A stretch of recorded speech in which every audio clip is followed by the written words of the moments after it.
Video like जरूर कर लीजिए और ऐसे वीडियो लगातार फ्री में पाने के लिए चैनल को तुरंत सब्सक्राइब कर लीजिए और बेल आइकन को जरूर टैप कर लीजिए ताकि आगे भी सारे वीडियो आपको मिलते रहे। यूट्यूब में फॉलो करते हैं तो प्लीज ये वाला फ्री टेलीग्राम चैनल जरूर ज्वाइन करिएगा। सारे नोटिफिकेशन सारे अपडेट यहीं पे आते हैं, ध्यान रखिए। हेलो फ्रेंड्स, आज की इस क्लास में हम लोग हिंदी के एक महत्वपूर्ण बिंदु विराम चिन्ह का कंप्लीट डिस्कशन करेंगे। तो आप वीडियो को अंत तक देखिएगा, आपको कुछ न कुछ नई चीज सीखने के लिए मिलेगी। बात करेंगे विराम चिन्ह की। विराम चिन्ह क्या होता है? देखिए, विराम का शाब्दिक अर्थ होता है ठहराव। ठहराव का मतलब रुकना। मतलब जैसे आप कोई शब्द बोल रहे हैं, वहां पे आपको रुकना है, किस प्रकार से रुकना है उसके बारे में मतलब ये विराम का मतलब होता है। अब विराम चिन्ह की बात करेंगे। देखिए, लिखित भाषा में स्पष्टता लाने हेतु प्रयोग किए गए चिन्ह को विराम चिन्ह कहते हैं।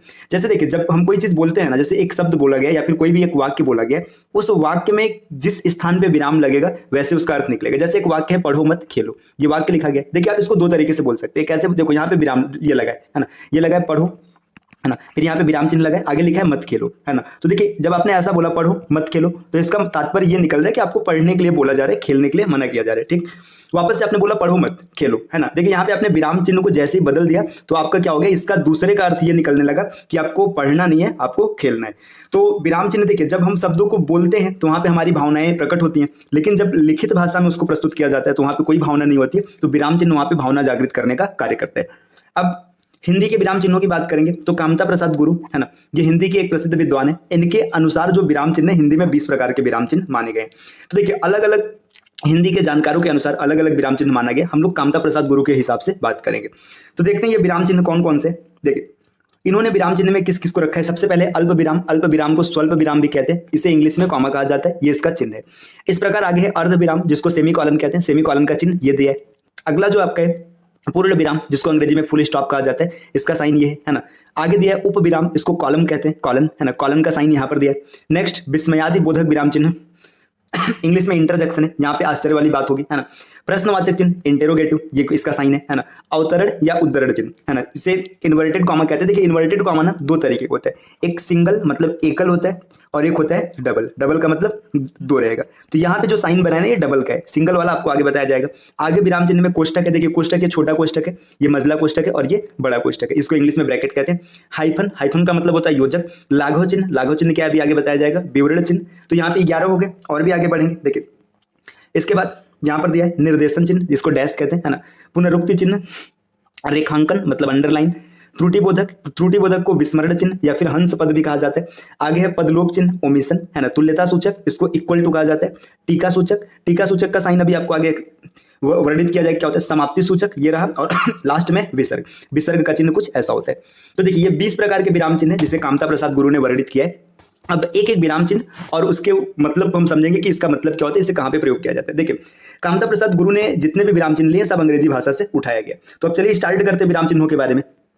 देखिए, सबसे पहला विराम चिन्ह आपका है अल्प विराम। अल्प विराम मतलब कॉमा, है ना। कॉमा आपने देखा था पीछे ऐसे बना होता था, है ना। तो कॉमा की अगर बात करेंगे तो ये अल्प समय के विराम हेतु प्रयोग किया जाता है। कोई भी आप वाक्य बोल रहे हैं, कोई भी शब्द बोल रहे हैं, उसमें अगर आपको बहुत कम समय के लिए या अत्यंत अल्प समय के लिए विराम लेना है तो आप कॉमा का प्रयोग करेंगे। जैसे देखिए, यहाँ पे लिखा गया है मैं जो कहता हूं ध्यान से सुनो, है ना। आपने सेंटेंस बोला मैं जो कहता हूं ध्यान से सुनो। देखो, आपने बोला मैं जो कहता हूं, यहाँ पे थोड़ा सा विराम है, फिर आपने बोला ध्यान से सुनिए। फिर देखिए, जहां, देखिए, वह जहां जाता है लोगों को परेशान करता है। अब इसमें जब आपको ये बोलना होगा वह जहां जाता है लोगों को परेशान करता है, तो यहाँ पे आप है के बाद विराम लगाएंगे। वह जहां जाता है लोगों को परेशान करता है। तो इसके कुछ एग्जाम्पल्स है। इसी प्रकार से आगे है अर्ध विराम। अर्ध विराम का मतलब क्या होता है? देखिए, अर्ध विराम का प्रयोग स्पष्ट विराम स्थलों एवं किसी वाक्य में कई स्वतंत्र वाक्य होने पर उन्हें अलग अलग रखने के लिए होता है। देखिए, जैसे एक वाक्य लिखा गया है ना, अब वाक्य में कई अलग मतलब एक वाक्य में कई अलग अलग छोटे छोटे वाक्य, तो उनको अलग अलग रखने के लिए। देखिए, अल्प विराम में सॉरी अर्ध विराम में अल्प विराम की अपेक्षा कुछ अधिक ठहराव होता है। मतलब अल्प विराम में आपने जितना ठहराव लिया था उससे थोड़ा सा अधिक ठहराव अर्ध विराम में होगा। जैसे देखिए, हम पहले सोच विचार कर योजना नहीं बनाते, अब यहाँ पे आपको थोड़ा सा रुकना है, इसलिए हमारे लक्ष्य पूरे नहीं होते, है ना। इसके अतिरिक्त आप और भी लिख सकते हैं जो भी सेंटेंस है। जैसे देखिए, राजा अपनी प्रजा को खुशहाल नहीं रख पाता था, है ना। फिर यहाँ पे आप लगाएंगे इसलिए प्रजा ने उसका बहिष्कार किया। ठीक, चलिए आते अगले स्लाइड पे। अगला स्लाइड यहाँ पे दिख दिया है पूर्ण विराम। अब पूर्ण विराम की बात करेंगे, पूर्ण विराम का प्रयोग कहाँ पर होता है? तो पूर्ण विराम का अर्थ होता है, देखो इसका अर्थ क्या होता है, पूरी तरह से रुकना या ठहरना, मतलब आप पूरी तरीके से रुक जाएंगे। अब पूर्ण विराम का प्रयोग ना तब किया जाता है जब एक वाक्य पूर्ण हो जाए, कोई भी वाक्य पूर्ण हो जाता है तो वहां पे इस पूर्ण विराम का यूज किया जाता है। एक तो यहाँ होता है, इसके अतिरिक्त आपने कोई दोहा पढ़ा होगा, दोहे में भी आपने देखा होगा लास्ट में ऐसे पूर्ण विराम लगा रहता है, कहीं कहीं एक कहीं कहीं दो। देखिए जैसे वह एक समृद्ध राजा था। सेंटेंस पूरा है। बगीचे में कोयल गा रही है, ठीक है, ये भी हो गया। राम विद्यालय जा रहा है, मतलब यहाँ पे पूर्ण विराम, आपने हिंदी में जरूर इसको देखा होगा। आगे है विस्मयादि बोधक विराम चिन्ह, है ना। अब विस्मयादि बोधक का मतलब क्या, इससे आपको आश्चर्य का बोध होगा, मतलब कोई भी चीज रहेगा जहां पे आश्चर्य हो जाएगा, ठीक। इस विराम चिन्ह का प्रयोग आश्चर्य, हर्ष, विषाद मतलब दुख हो गया, घृणा, विस्मय आदि भावों को व्यक्त करने के लिए किया जाता है। देखिए जैसे कितना सुंदर घर है, मतलब कितना अच्छा घर है, देख के आश्चर्य आ गया, अरे वह मर गया, मतलब यहाँ पे देखिए ये भी आश्चर्य की बात है, ठीक। जैसे देखिए वाह मैं पास हो गया, है ना। तो देखिए यहाँ पे आपने, यहाँ पर भी आश्चर्य की बात है, ठीक है। तो इस तरीके से क्या होगा, इसमें विस्मयादि बोधक को आप क्लियर करेंगे। चलिए आते हैं अगले स्लाइड पे। अगले स्लाइड में देखिए क्या दिया है। अगले स्लाइड में आपको दिया प्रश्नवाचक चिन्ह, मतलब प्रश्नवाचक चिन्ह का प्रयोग कहाँ पे किया जाता है। तो जब प्रश्नवाचक वाक्यों के अंत में इसका प्रयोग किया जाता है, मतलब कहीं भी ना प्रश्न पूछना है तो वहां पे आप प्रश्नवाचक चिन्ह का प्रयोग करेंगे। इसका चिन्ह कुछ इस प्रकार का होता है, जैसे देखिए क्या तुम हिंदी बोलना जानते हो। देखिए यहाँ पे प्रश्न पूछा गया, क्या तुम हिंदी बोलना जानते हो, ये रहा, है ना। जैसे मैं तुम्हारी सहायता जहाँ पर मैं तुम्हारी सहायता क्यों करता हूं, ठीक है। मान लीजिए आप, ये सेंटेंस है, मैं तुम्हारी सहायता क्यों करता हूं। देखिए आपने यहाँ पे क्वेश्चन मार्क लगाया, क्यों लगाया, क्योंकि आपसे यहाँ से क्वेश्चन पूछा जा रहा है। इसी प्रकार अगला है अवतरण चिन्ह, है ना। अवतरण चिन्ह को उद्धरण चिन्ह कहा जाता है, पीछे मैंने इसका वर्णन किया है। अवतरण चिन्ह मैंने बताया भी था कि दो तरीके का होता है। देखिए एक सिंगल, है ना, सिंगल इन्वर्टेड कॉमा होता है, एक डबल इन्वर्टेड कॉमा होता है। सिंगल का मतलब यहाँ पे ये एक बार रहेगा, ये ऐसे बना रहेगा, ठीक, आप ये यहाँ पर देख सकते हैं। और डबल का मतलब दो हो जाएगा। देखिए सिंगल और डबल में फर्क क्या होता है, जब कभी भी आपको कोई एक शब्द रखना होगा तो वहां पे आप सिंगल का यूज करेंगे, ठीक। देखिए यहाँ पे लिखा भी है, एकल अवतरण चिन्ह का प्रयोग किसी वाक्य के एक अंश अथवा एक शब्द के लिए किया जाता है, उसको एकल कहेंगे। और देखिए जैसे यहाँ पे लिखा भी है, जैसे प्रजातंत्र, देखिए प्रजातंत्र एक शब्द है ना। प्रजातंत्र क्या का अर्थ क्या है मैं जानती हूँ, मतलब प्रजातंत्र का अर्थ क्या है ये मुझे पता है। तो यहाँ पे एक शब्द था प्रजातंत्र, इसलिए हम लोगों ने क्या किया, सिंगल का यूज किया है। अब अगर युगल की बात करेंगे, मतलब डबल की बात करेंगे, तो इसमें क्या होता है कि इसमें वाक्यों का समूह रहता है। अब वाक्यों का मतलब एक ग्रुप रहेगा, शब्दों का ग्रुप रहेगा। जैसे देखिए संध्या ने कहा मनुष्य नश्वर है ना, मतलब मनुष्य नश्वर है। तो यहाँ पे देखिए ये आपने इसको रखा, ये नश्वर है ना। इसके अतिरिक्त आपने इंग्लिश जब पढ़ा होगा तो अंग्रेजी में आपने देखा होगा, जब स्पीच की बात होती है, स्पीच, है ना, स्पीच में आप देखेंगे जो डायरेक्ट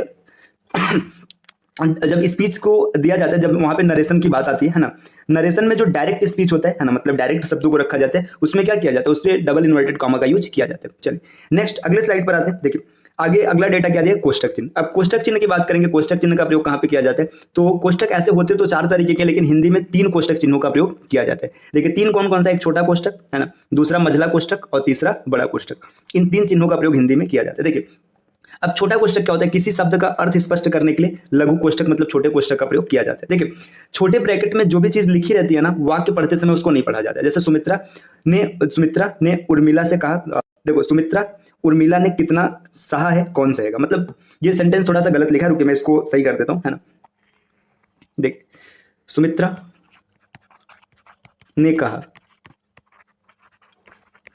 ठीक, उर्मिला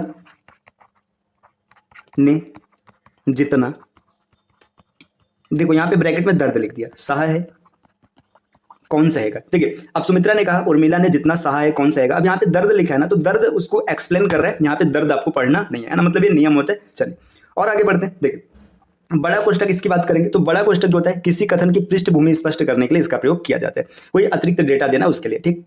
और मझला कोष्टक भी इसी माध्यम में कुछ होता है। चलिए आते हैं निर्देशन चिन्ह। निर्देशन चिन्ह कथन की स्पष्टता के लिए निर्देशन चिन्ह का प्रयोग किया जाता है। जैसे देखिए नीना ने कहा, है ना, अब उन्होंने क्या कहा, वह बीमारी के कारण नहीं आई थी, तो यहाँ पे ये डैश लगा करके आगे स्पष्ट किया गया कि बीमारी के कारण नहीं आई थी। चलिए आते हैं अगले स्लाइड पर। अगला स्लाइड यहाँ पे दिया है अब लोप चिन्ह। देखिए लोप विराम क्या होता है, लोप विराम का मतलब होता है कि जब कोई चीज नहीं लिखी जाती।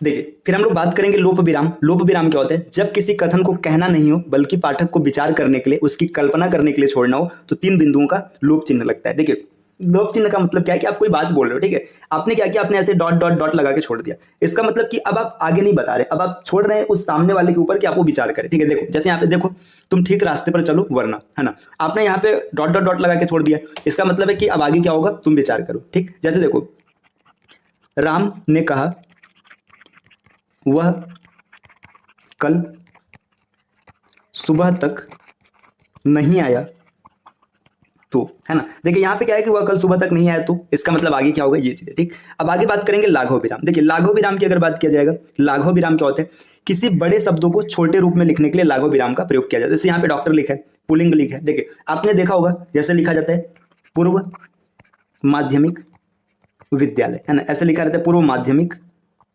विद्यालय, है ना। पूर्व माध्यमिक विद्यालय को आपने जरूर देखा होगा कि यहाँ पे क्या लिखा रहता है, ऐसे लिखा रहता है, पू लिखा रहेगा, माँ लिखा रहेगा, है ना, फिर इसके बाद वी लिखा रहेगा, ठीक। इसी तरीके देखिए आपने फुल फॉर्म वाले सेंटेंस देखा होगा, जैसे एमबीबीएस, है ना। अब यहाँ पे देखिए ये इंग्लिश में है, ठीक है, लेकिन इसका अगर फुल फॉर्म निकालेंगे तो यहाँ पे कुछ ना कुछ मतलब निकलेगा। चलिए आते हैं अगले स्लाइड पे। अगला स्लाइड है त्रुटि चिन्ह या हंस पद, है ना। त्रुटि चिन्ह की बात करेंगे कि त्रुटि चिन्ह क्या है या हंस पद चिन्ह क्या है। तो जब कभी भी ना कोई चीज गलत हो जाए, यहाँ पे देखिए क्या लिखा है, लेखक जब किसी शब्द या वाक्यांश को लिखते समय भूल जाता है, मतलब कुछ गलती हो जाती है, बाद में ध्यान आने पर कुछ नया जोड़ना चाहते हैं तो हंस पद या त्रुटि चिन्ह का प्रयोग करते हैं। जैसे आप कोई सेंटेंस लिख रहे थे, कोई वाक्य लिख रहे थे, कुछ आर्टिकल आपसे छूट गया, है ना, जो चीज छूट गया है अगर उसको वापस से लिखना है आपको, आप दिखाना चाहते हैं तो वहां पे हंस पद का प्रयोग होगा। जैसे देखिए मैदान में खेल रहे हैं, यहाँ पे छूट गया तो आपने लगा दिया बच्चे, है ना, मैदान में बच्चे खेल रहे हैं, ठीक। जैसे और कोई भी चीज लिख सकते हैं, जैसे वह शर्ट में है, ठीक है, आपने सेंटेंस लिखा हुआ शर्ट में, अब यहाँ पे डेटा छूट गया, मान के चलिए लाल शर्ट है, तो आप ऐसे लिख लेंगे वह लाल शर्ट में। तो ये होता है हंस पद या त्रुटि चिन्ह। आगे है रेखांकन विराम। रेखांकन का मतलब होता है अंडरलाइन, है ना, किसी चीज को आपको हाईलाइट करना है, किसी चीज को ज्यादा विशेष जोर देना है, देखिए वहां पे अंडरलाइन का प्रयोग किया है। जैसे देखिए किसी कथन में कुछ वर्ड, शब्द, वाक्यांश, वाक्य विशेष महत्व के होते हैं, उन पर पाठक का ध्यान विशेष रूप से आकृष्ट करने हेतु रेखांकन का प्रयोग किया जाता है। मतलब आप अंडरलाइन कर देंगे तो उन चीजों पर आपको विशेष ध्यान देना होता है ना। आपने बचपन में नोट्स बनाते समय ऐसा किया भी होगा।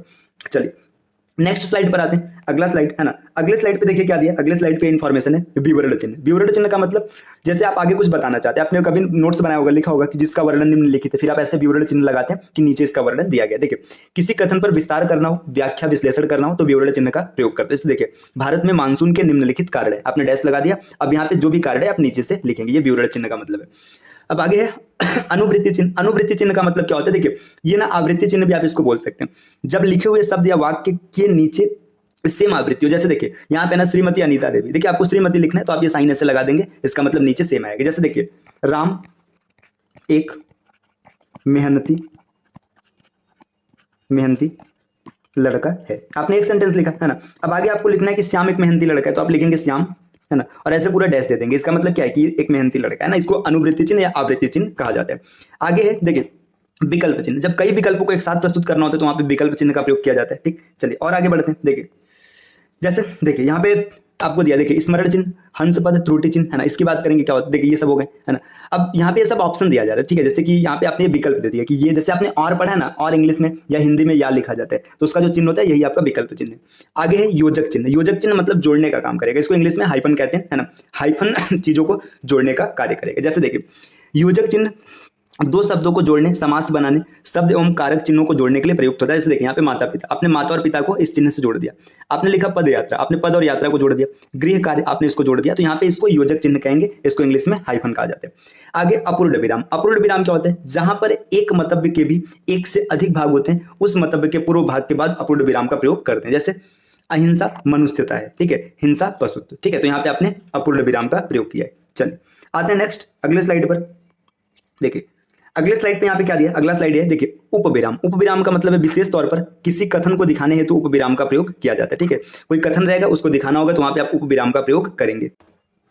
चलिए देखते हैं अगला विराम चिन्ह। अगला विराम चिन्ह है समाप्ति सूचक। समाप्ति सूचक का मतलब जब किसी घटक की समाप्ति हो जाती है। देखिए आपने चैप्टर्स देखा होगा, जब चैप्टर खत्म हो जाता है तो उसके अंत में विशेष प्रकार के चिन्ह बने रहते हैं, है ना, उसी को समाप्ति सूचक कहते हैं। जैसे मान के चलिए आप कोई नाटक पढ़ रहे थे, नाटक खत्म हो गया ना, नाटक खत्म होने पे ऐसे साइन बना हुआ है ना, इसके अतिरिक्त ऐसे भी कई बार बना रहता है ना, तो ये जो समाप्त होने पर इंडिकेट करते हैं उसे समाप्ति सूचक कहते हैं। अगला है टीका सूचक। टीका सूचक भी क्या होता है, यहाँ पे कुछ स्पेशल साइन होते हैं, स्टार हो गया, है ना, ऐसे स्टार लगा रहेगा, बॉक्स बन जाएगा, है ना, प्लस का साइन रहेगा, इसको टीका सूचक कहते हैं। चलिए आते हैं अपने अगले स्लाइड पर।